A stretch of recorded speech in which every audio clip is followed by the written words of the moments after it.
Do do do do. Where's Mr. Brown? Bring him live. Hey! What's up, dude? What's up? How are you? Living the dream.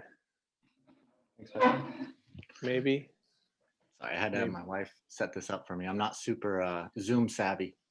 It's okay. I watched my wife on here the other day, and then our 7-year-old came up and said, "Oh, this is how you do it." And she's like, "How do you get in the chat?" And he goes like this, "Do do do," and it's like, yeah, such is life. How are things?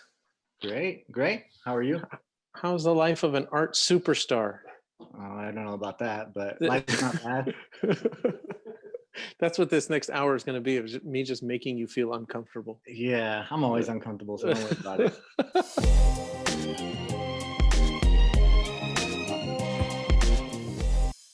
So for those people who don't know who you are, can't imagine, but if they don't, could you introduce yourself, tell them what you do?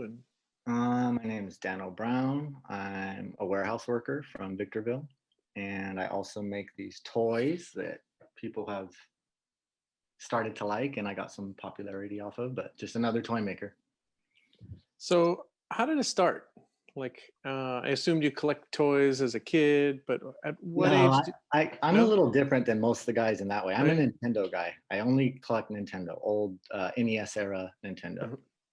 And how it started for me with toys, I mean, I had G.I. Joes, and I loved my G.I. Joes, and I had some Ninja Turtles, but I was never the type that knew their names. I never was trying to complete collections or series or anything like that, but I've always collected stuff, just not toys.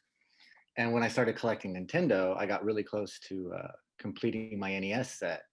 And then it just got really kind of sad because there was nothing fun to buy and nothing fun to look for, nothing at the thrift stores, nothing at the swap meets. And then I found Dan Polydor. Actually, I already followed Dan. Death by Toys is his name on Instagram. And he had bought some patches off me. I was already doing some art and peddling my junk here and there.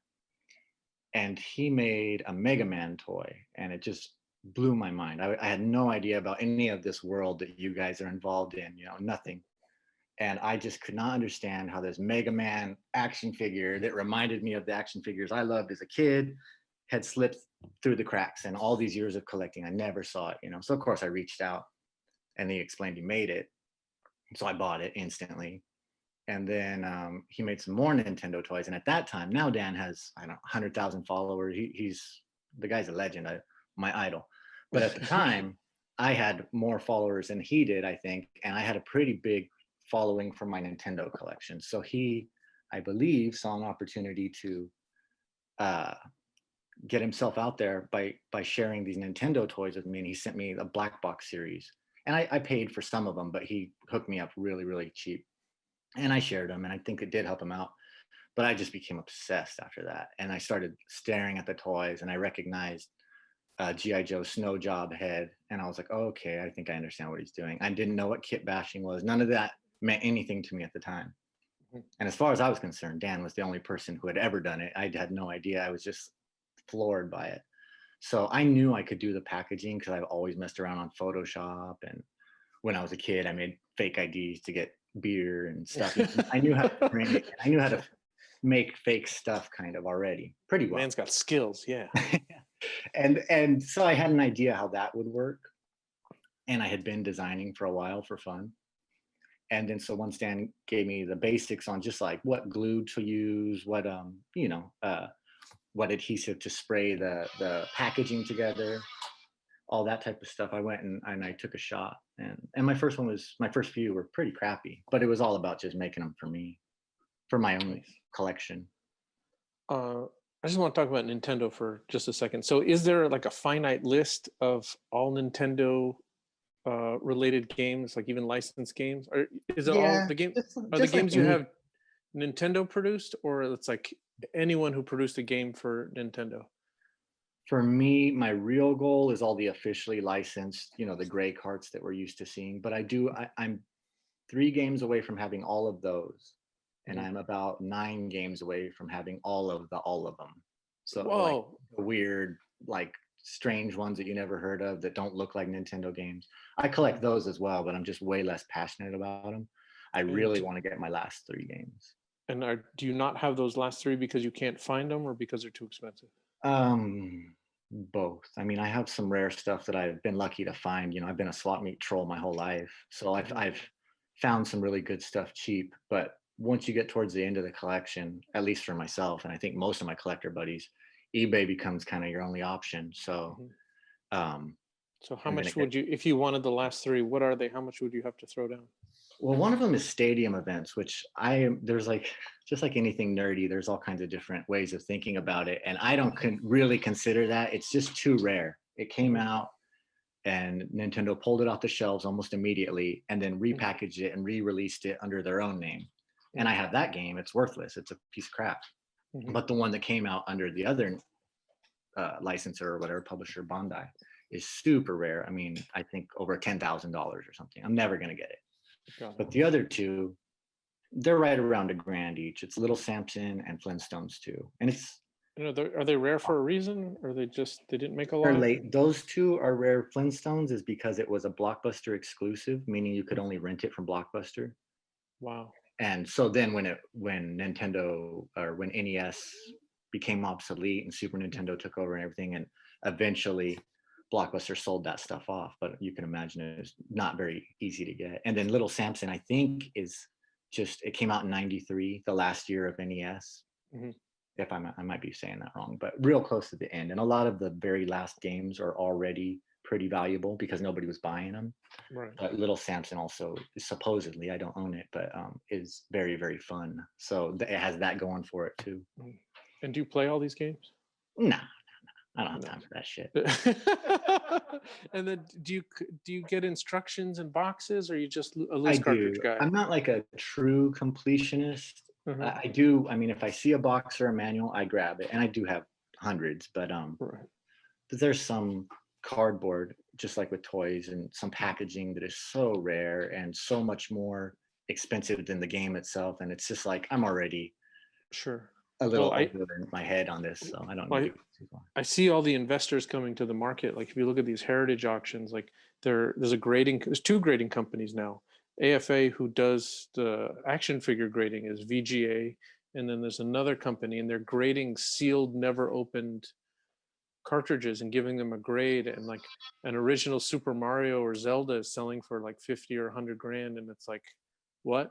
Yeah, that's a whole other world that I'm That's not into. Yeah, I mean, mine boom. anything I collect, it's almost like I hope it's not worth anything because I don't care to sell it. I don't care how much it's worth. You know, those last 2 games, I just don't want to spend $1,000 on a game. I mean, I know I can save for it. I know I can make it happen, but I just don't want to do it. But I want to complete my collection. You know, I wish they were worthless. I wish everybody was like, "Oh, Nintendo sucks now," and then I can finish my collection. Right. But if you ended up getting that game, you wouldn't end up playing it. Oh no, I do. I mean, I play a little bit, but I mean, I think it's 756 games, and realistically, I play this baseball game, RBI baseball, that I've played since I was 8 years old. I play it all the time, and I play Mario 3, which I beat a million times, and then Uh-huh. anything my daughter wants to play. Yeah, Nice. I'm not in there beating like role playing games or putting real hours in or anything. It's kind of like uh, a weird thing with me. I built up this huge collection and this game room. It's really just a weird shed in my backyard, but uh, like with this image of like all my friends coming and hanging out and we're all going to be smoking weed and drinking in there and playing video games, but I haven't had friends since high school and I'm like 38, you know, like, so I don't know, these people didn't have faces in my mind, they still haven't showed up. It's just a room Right. full of stuff, but I still love it. So let's get back to toys. Awesome tangent, but back to toys. So you have a very different style, and there's some people. Uh, I guess it's something that Death by Toys was doing. Also, there's a few other people, obviously, who are doing the same thing, but it was really a conversion of, I'm assuming, properties and idea characters that you liked that would never be made into a 3 3/4 inch figure, and just basically converting those into your interpretation of them as a 3 3/4 inch figure. And that kind of caught the imagination of people in the world, collectors, celebrities who would not really pay attention to this kind of stuff normally. It's like you made like a jerk figure of Steve Martin, and then it's like that's just no licensee would ever make that, right? No one. Yeah. I was just talking to Brian Flynn from Super 7, like that's probably not a license they would ever go after. Like, I mean, I'm sure if a company was out there and had the money, they could just plunk it down and make it. Maybe, I don't know, but the freedom that you have to just do whatever you want is pretty crazy. Can you talk about Yeah, that I mean, I don't process? know that I actually have that freedom or that I'm just taking that freedom. I'm sure there are people that probably don't love it, but I move on so quick that Mhm. I think my thinking on it is by the time anyone's mad about it, if they are, I'm already on to a new project. That's the beauty of one-offs, which was not like there was never a business model or any kind of plan for this for me. It just worked out that Sure. I mean, look, I'm not a lawyer, but I play one on TV. Um, I, I mean, if you're making a one of a kind item, I mean, in my opinion, it's your constitutional right to express yourself. Like you should be able to do whatever you want if it's a one of a kind. I mean, that's your art, right?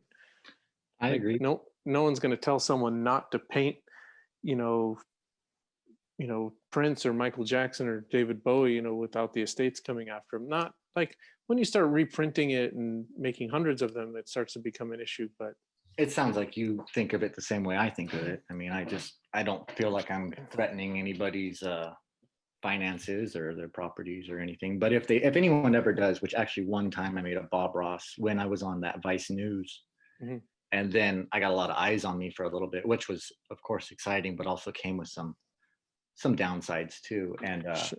then I started getting eBay auctions pulled. Actually, only the Bob Ross one's the only one that got pulled, but I did start getting more questions and about the legality of it. I think that if you wanted to spend some money and you had hired an attorney, like you could have had that reversed. I think Yeah, maybe, that but that I that mean, attorney that attorney who hit that button, with that whatever Vero program, was agreeing like under penalty of perjury that you were doing something that was bad. And I don't think they understood, because if they truly understood that that was a one of a kind item, um they could get disbarred for that. Like yeah, it's a slippery slope, like when an attorney is hitting that button saying, under penalty of perjury. But anyway, that's a separate issue. I yeah. I mean, mean, that type of stuff I've kind of dealt with here and there, just with illustrations and T-shirt design. I mean, it just happens sometimes, and that's that's okay. another benefit of doing one-offs is if a project ends up getting scrapped, if something ends up not working out, it's not like, oh shit, this has been like my work for the last 2 months. Like people like Scott Hmm. Barbarian Rage, when he works on projects, a lot of times they're massive projects, that big undertakings with big parts. And I'm not saying that mine doesn't require a lot of work, but if something gets pulled, it's not like, well shit, now I got 300 of this figure, or I've got 50, or I put 50 hours into this. Usually each figure takes me a day or two, maybe three, on and off. I work on multiple things at a time, and it's not like the loss doesn't hurt me, but it's not the same as I imagine it is for people who do runs. So, but primarily you're kit bashing, correct? You're pulling Mostly, parts. yeah. I do a little bit of sculpting, but just like accessories, eye patches, sunglasses, hairstyles. Nothing like from the ground up at all. Got it. And then you're putting, as far as I can tell, you're putting one figure up on eBay every week. Is that correct? I I was I kept up for a little over a year, Yeah. and then it got to the point where it's just like I don't have an idea every week, but I most weeks I do. I got one going up tonight, one ending tonight, one going up tonight. Nice. And how far out do you plan? Like, do you have the next 2 or 3 weeks planned out, I or? wish. No, most of what I do, the eBay auctions, um, I mean, they do bring in money and sometimes good money, but they're more just to keep me relevant at this Mhm. point and to keep me keep people. There's so many great artists out there. There already were before me, but I did get kind of lucky and grab a spotlight for a little while. Mhm. And now that spotlight is just all over the scene, which is great. Sure. But it does make it a little harder for me I lost my train of thought.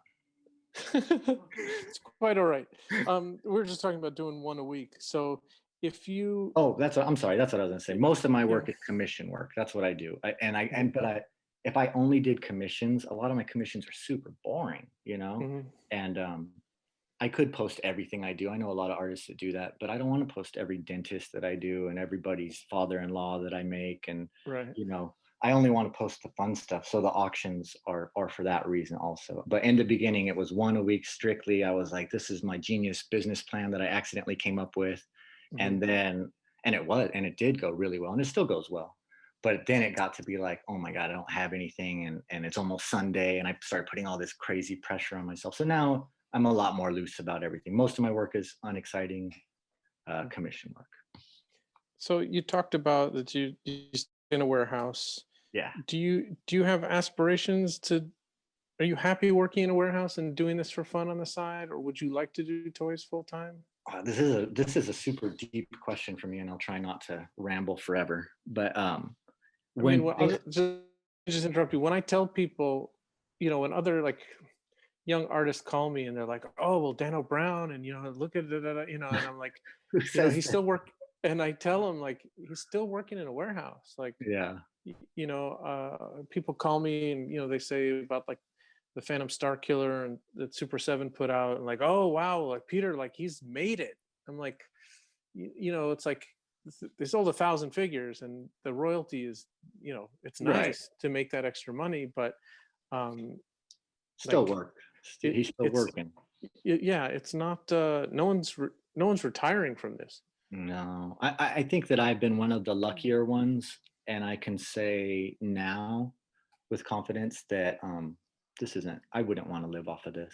I mean, there's people like David Healy, and I think Killer Bootlegs also that do these runs, and I have no idea what their finances are, how much they pull in at a time, but I pull in big chunks sporadically, and it's super unpredictable. And big is a relative term, big to me.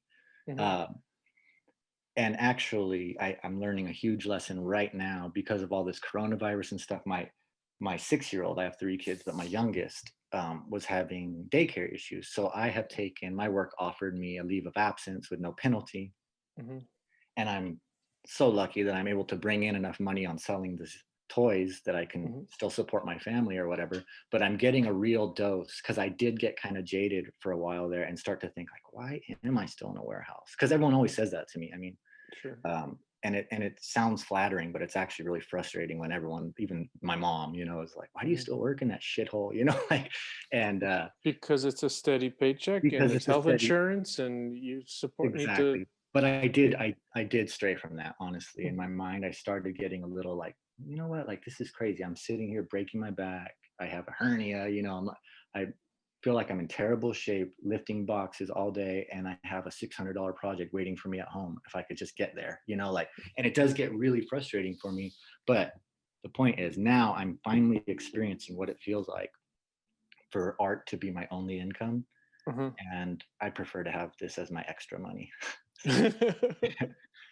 Because when you have an auction ending, Right. my last week's ended, I don't remember, pretty high. I want to say like 600, 700 or something. Mhm. And normally that's 600, 700 extra bucks, if I Mhm. want to take my family to the Great Wolf Lodge, or if I want to throw some money in savings, if we want to go do some stuff, if I want to buy some Nintendo junk. But Right. now that's the $700 that we're living off of. Sure. And luckily for me, this is a 3-month leave of absence, and this is all temporary. But if there are young artists out there that think I'm living large, I thought I was too until I quit my real job, until I Right. stopped really working, and then I realized this is tough. And then I also have to take on a lot more. Um, I could be a lot more picky when I have a 40-hour a week paycheck coming, no matter what. Mhm. When people offer me some shitty job, I Mhm. got some guy right now that wants me to. I'm not going to talk too much about it in case somehow he watches. But he wants me to make something that just sounds like the stupidest idea to me. I know I'm not going to be proud of it. I don't like doing that kind of work, but I'm sitting here thinking like, it's a good chunk of money, and I'm Right. probably going to do it. But when I go back to work, this guy's going to get. People like this will get no's again. I'm sorry, I'm too busy. Or your prices go up. Well, I try to control my workflow with my prices, but Sure. sometimes some projects are so lame that the price doesn't matter to me. So That sounds so cocky, but you would be so surprised. People will hit me up and they'll be like, "Oh, I saw you," like, and they'll talk about one of my favorite pieces that I've done, and I saw it and it's so amazing. Do you think you can make me a Batman? And I'm like, oh, Batman? There's like 5,000 way better Batman figures than I'm ever gonna make. No, I'm not gonna do that. If you want me to repackage one for you and sell it to you, I will. But I'm not gonna make a Batman that's better than the Batmans that are out there. But people come up with the lamest ideas.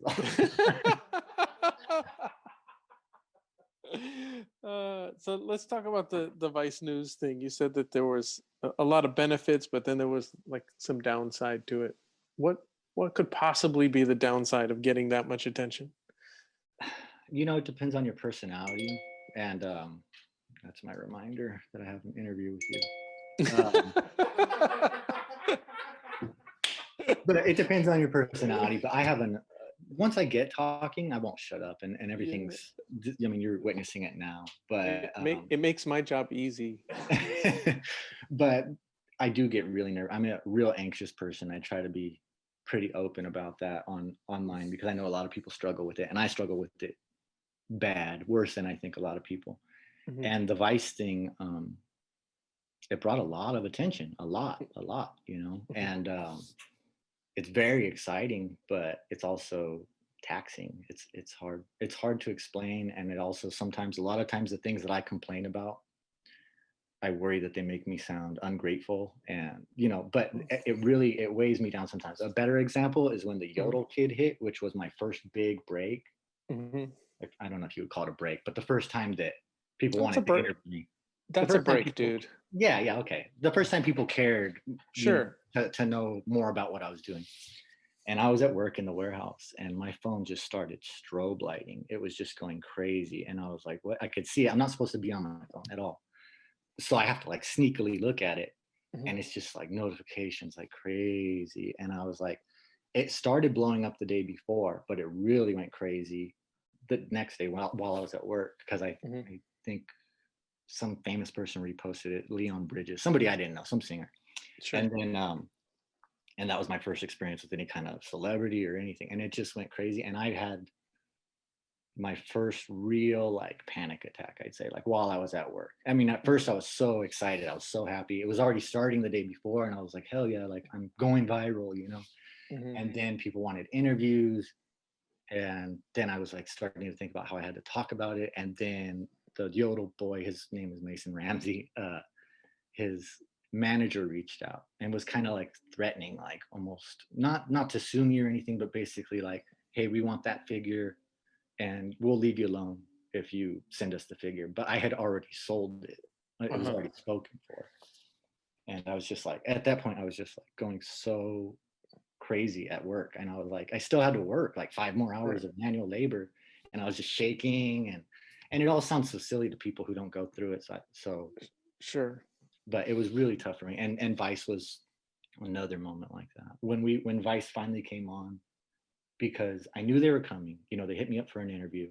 And I emailed back, yeah, definitely. This is so exciting. And then she's like, okay, well, we're going to talk about when to fly out. And then I realized, oh shit, you're not talking about like a phone interview.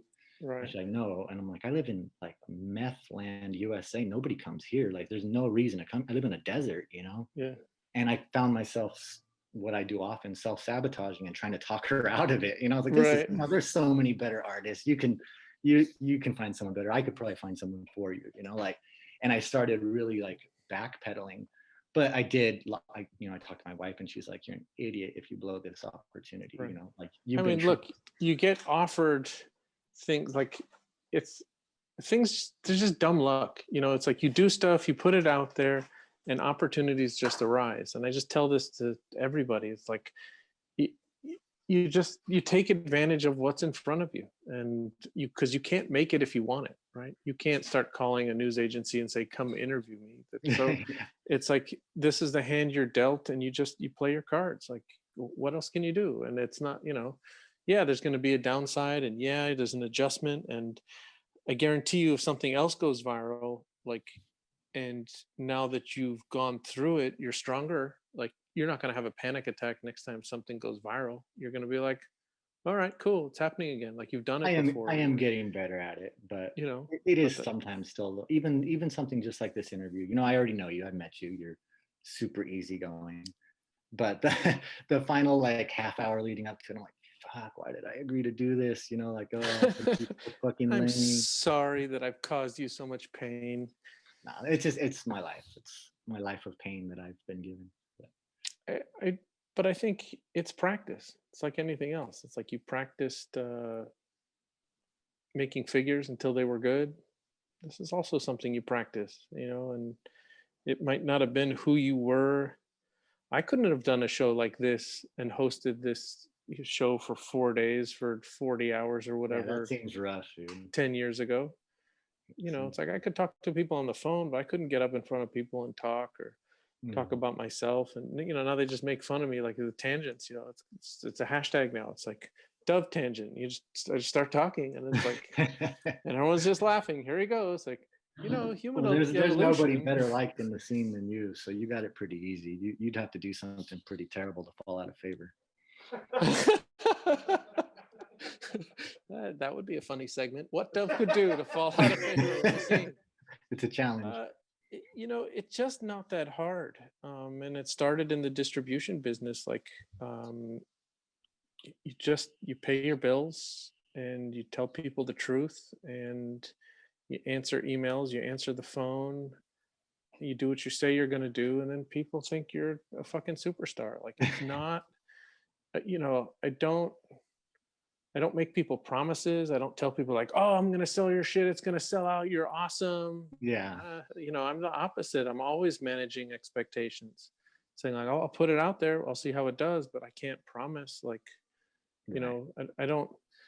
And I know what it's like when I go into meetings with people and they just start promising things, and I'm just like, "Who are you?" Like you. Yeah. It's like you can just smell. Like, I trust someone when they tell me what they can't do. Mm.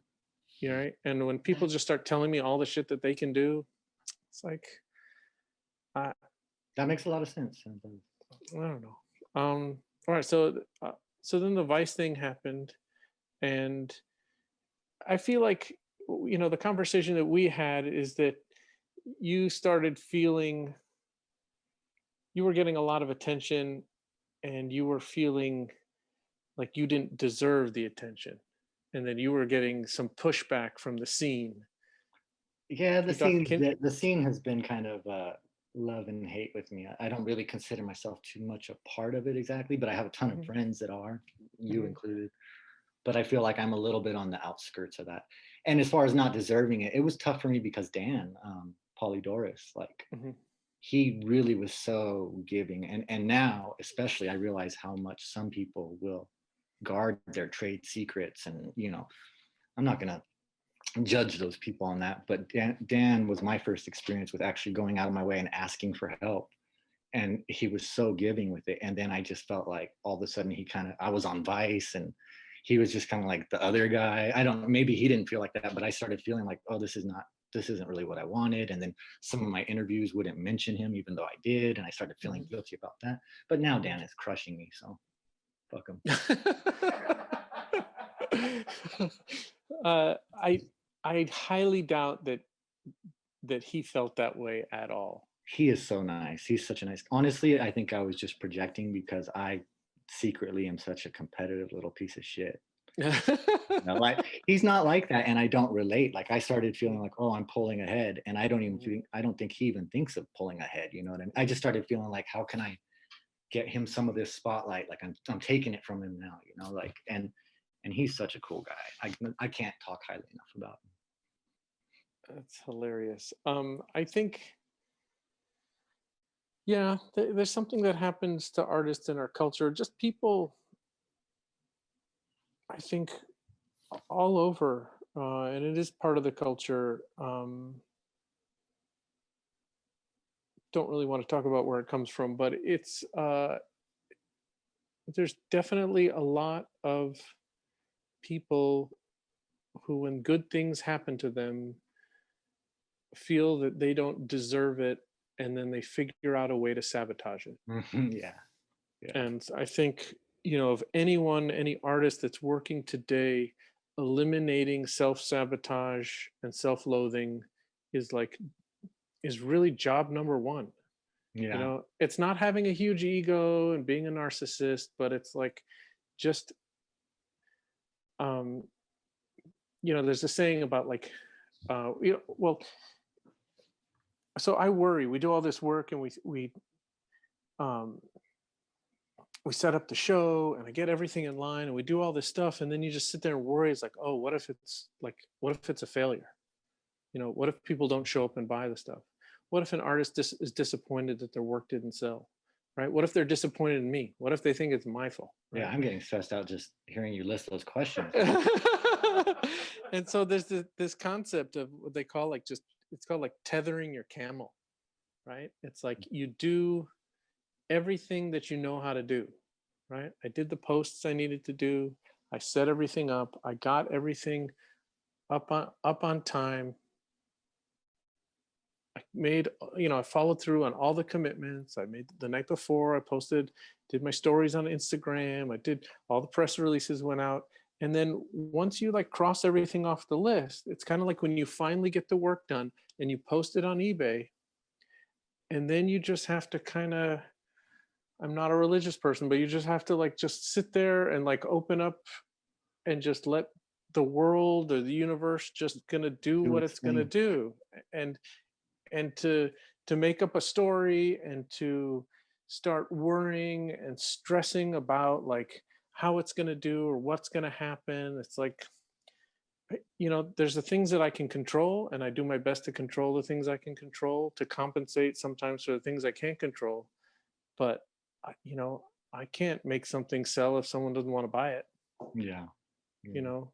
And I mean there was a time where I realized, you know, in the distribution business that I could get someone on the phone and I could convince them to buy something they didn't want to buy, Okay.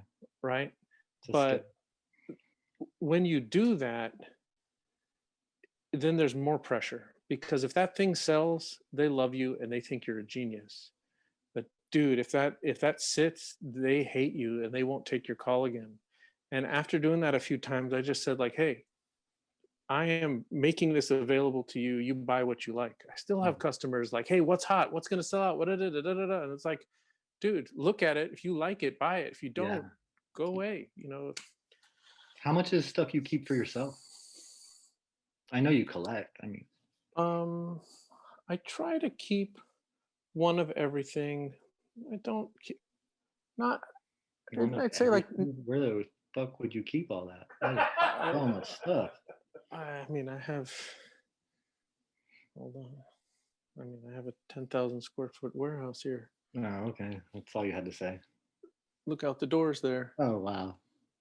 Um, so where do I keep all this stuff? Yeah. Yeah. I'm currently selling off all of the stuff that I kept for years from the distribution business.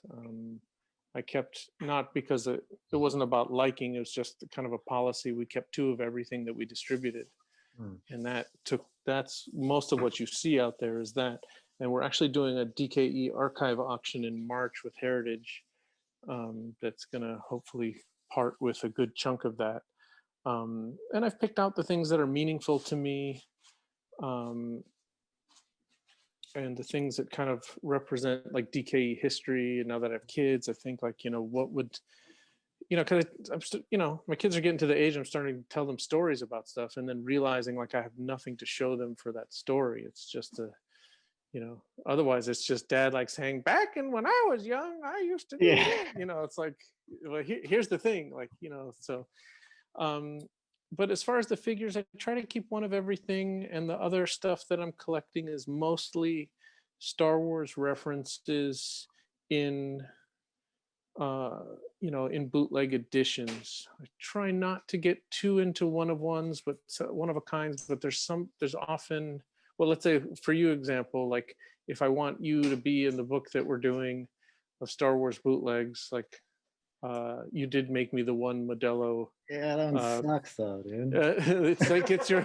it's the only Star Wars I reference got that you have, so Yeah, you know what? I'm not a huge Star Wars guy, so it's probably not going to get much better. So you can use it.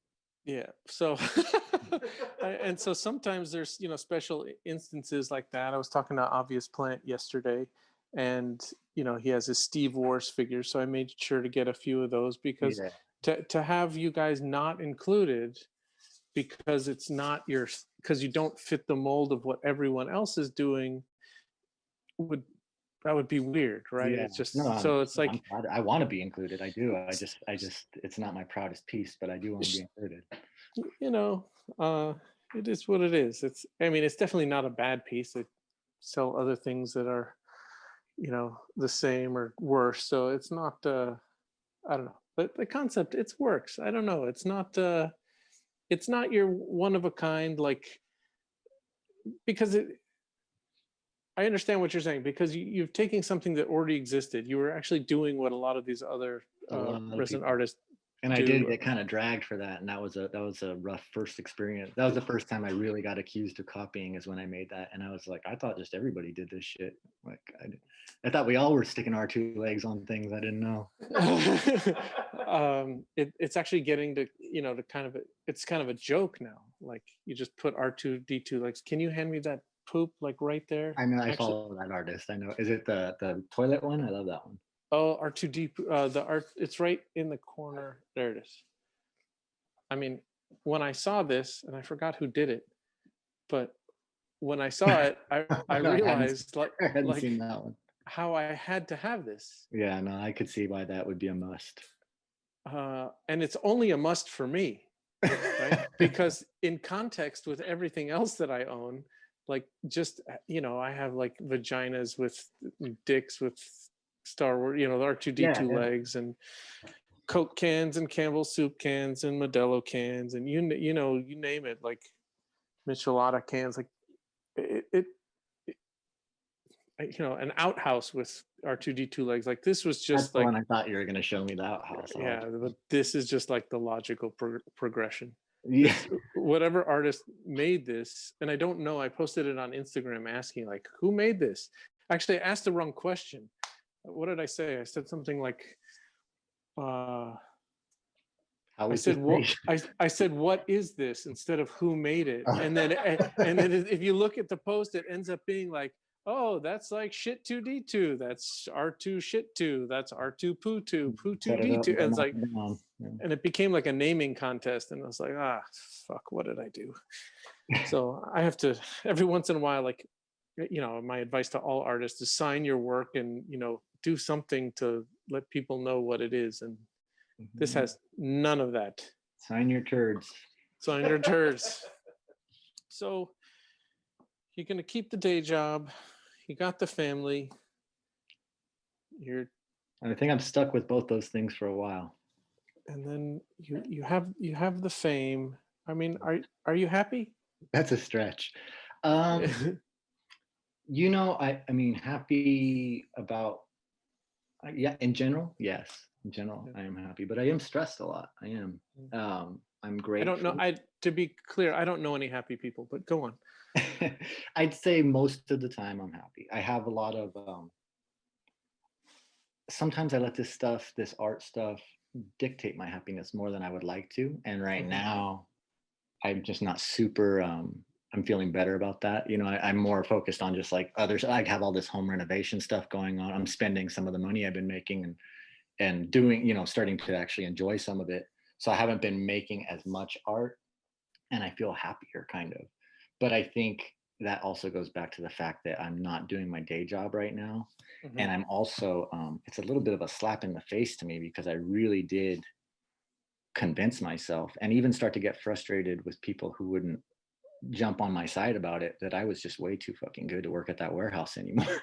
Like Mm. I was just like, this just doesn't make any sense anymore. But now realizing, okay, like you you flew a little too close to the sun. You need to be a I little don't. more realistic. it, I it don't has think. kind of made me a little more realistic, but also a little less happy, because I'm fucking working hard right now. I'm doing stuff like, I'm doing commissions for, and I'm nothing against this guy. I don't know this artist though. I mean, I'm really proud of the work I did, but I'm doing a lot of things that I don't really know what they are, because I just need to keep money coming. You know what? But at least you have that ability. Oh God. Imagine you lost the job and you didn't have a side gig. Oh, I was talking yesterday to David Healy that Healy made, and he and I have just recently become pretty close. And I just was saying, like, it's just so incredible to think that I even have the ability to do. He was talking. He's doing shirts right now, and I've always Mm. done patches, and they've always done pretty well for me. Not support your family well, but Sure. buy some beer well. And I just said, isn't that fucking crazy though? Like, to think that we've built up enough of a following for these toys or for whatever that we can actually just throw other shit out sometimes, like, hey, I made shirts, or hey, here's some patches, and generate some revenue like that. It's just so hard, or so easy, I should say, to take that for granted at this point for me. I've been selling on Instagram now way before the toys. I've been selling shirts and patches, and it's always been pretty small money up until kind of recently, and it's still like not huge money or anything, but just I really did get to a point where I'm just so used to it now that I forget that there was a time where I'd be like, fuck, we're broke, and I have this huge Nintendo collection, and I have this big following, and I would throw a piece of my collection up just to, make some money for the family. Because that, and I felt lucky back then, like, oh, I'm so lucky that I have 6,000 followers or whatever it was back then to I look at my mean, Nintendo games and hopefully get us some money over here. And I felt lucky back then. And now I don't have to sell my collection. I just sit here at this table and make something for a few hours and then put it up. look, I mean, it can get a little tedious, but considering the times that we're going through right now, Mm. and with the unemployment rate, I don't even know what it is, 20-30%. It's just for so many people that are just fucking suffering right now. And it's like the worst. This will go down in their life. This is going to be, when you were a kid and you're in history class, you're learning about the Great Depression, and you think, oh, how did my grandparents fare through that? Like, it's there are people having a time right now where, they're losing their homes, they're moving in with family, they're just, So many people. Yep. you know, and so, to have this other way for yourself to survive is like, you will look back on it fondly. I'm positive. Yeah, I agree. I do. It's hard for me not to. It's always been since the beginning. This has been, or since Vice, or when things started kind of blowing up. It's been hard to balance when people ask me about this hobby. Not sounding like I hate it, because I Mhm. absolutely love it.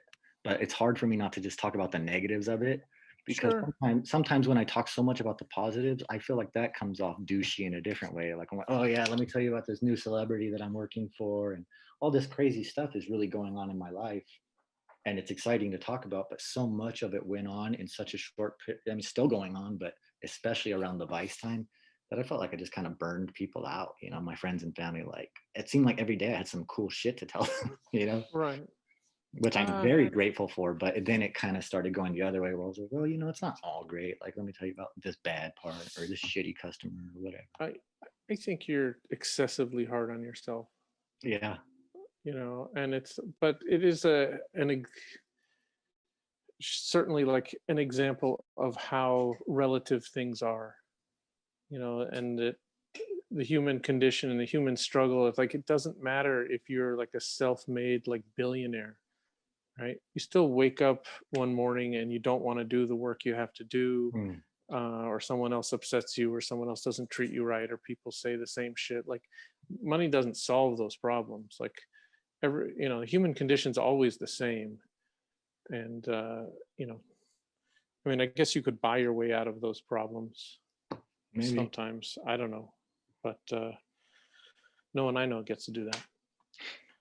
Yeah, I don't know. I know when I spoke with you at Gallery 1988 for the last art show I did with Steve Casino and a couple other guys, I told you I was thinking, because I had been thinking a lot, like, where do I fit in all this? There's all like legend, like Sucklord, and then people like Dan Death by Toys that do, or at the time were doing almost exactly what I did before me. And I just felt like I really don't know what I'm supposed to be doing in all this, but I know that I'm getting a ton of attention for some reason, and I'm supposed to do something with it. And at that time, I remember telling you, and I think Scott was there also, that I think my destiny in this was just to be kind of a shooting star, just come out of nowhere, and everybody talks a lot about my work, and then I just go Mm. under.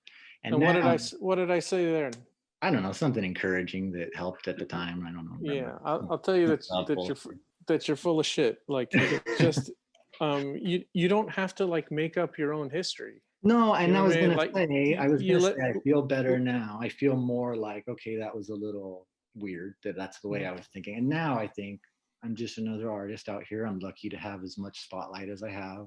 mhm. And I'm just gonna keep grinding and doing these commissions. And there's gonna be people that are gonna keep killing it and doing better and worse than me, and I can't pay attention to them. It's hard to keep a positive mindset when things change so fast for you. Not positive mindset, stay grounded, I guess. I Sure. started feeling real competitive, started feeling like it might slip away from me. Like, okay, like I don't want to just be a fucking warehouse worker. Like I'm kind of like internet famous. I don't want to lose this shit. And Right.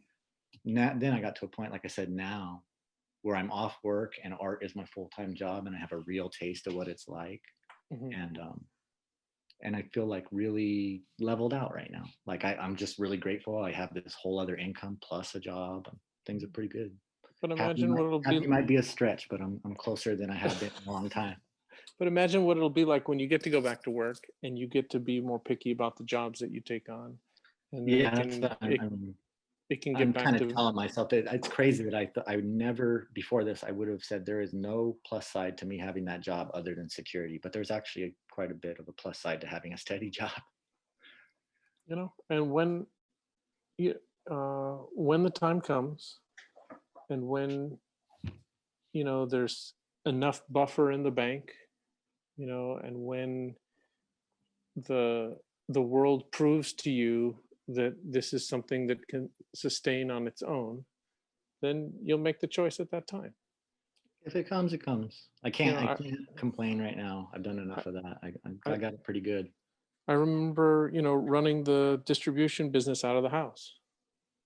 And Sarah was like, "Oh, there's boxes in the kitchen." And like one day, even I had to leave boxes out on the patio, right? And there's two people like working for me, like out of the house. And I told the story the other day. They're like eating food out of the pantry, and she's like trying to cook and looking for the can of beans. And the dude's like, "Oh, sorry, I ate the can of beans yesterday." And she's like, "What the fuck? You ate my can of beans?" Like, um, and you know, it, my advice to everyone when it comes to making a huge change is just stick with it for as long as you can.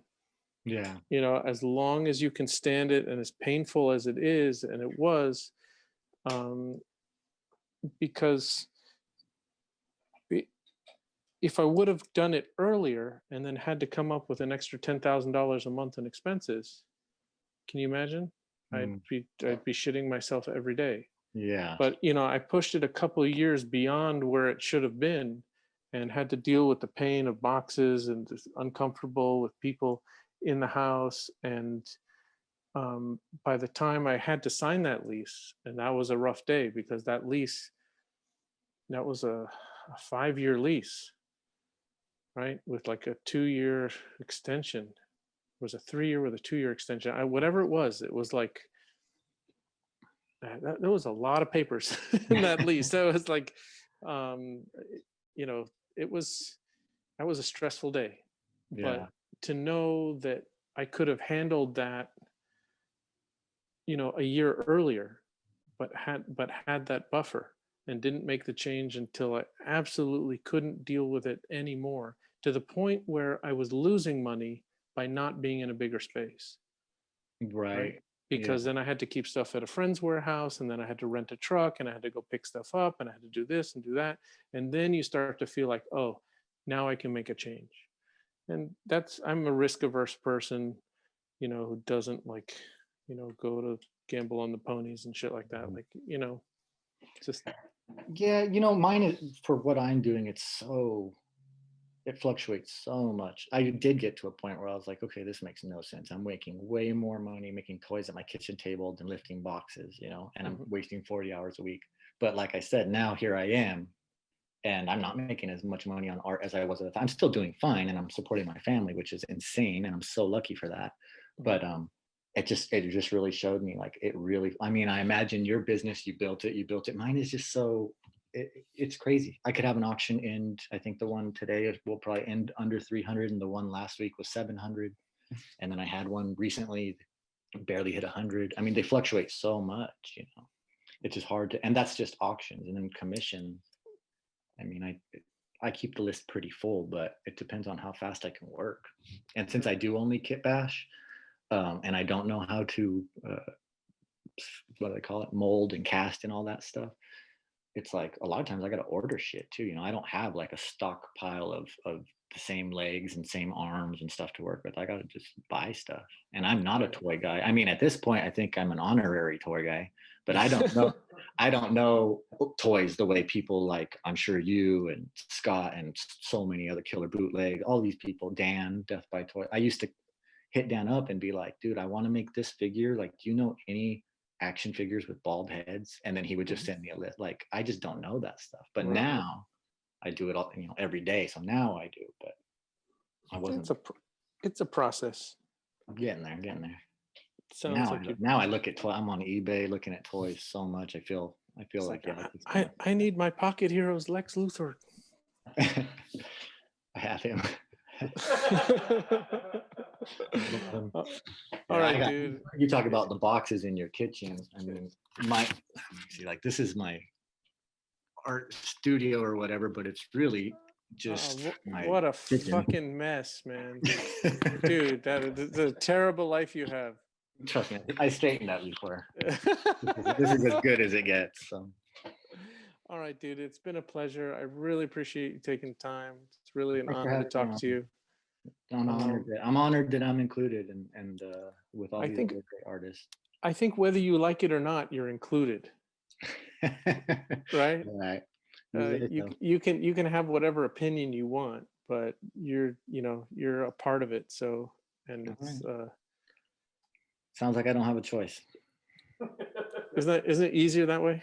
Yeah, I guess you're right. Choices are overrated. So. All right, dude. Have a good one. I really appreciate it.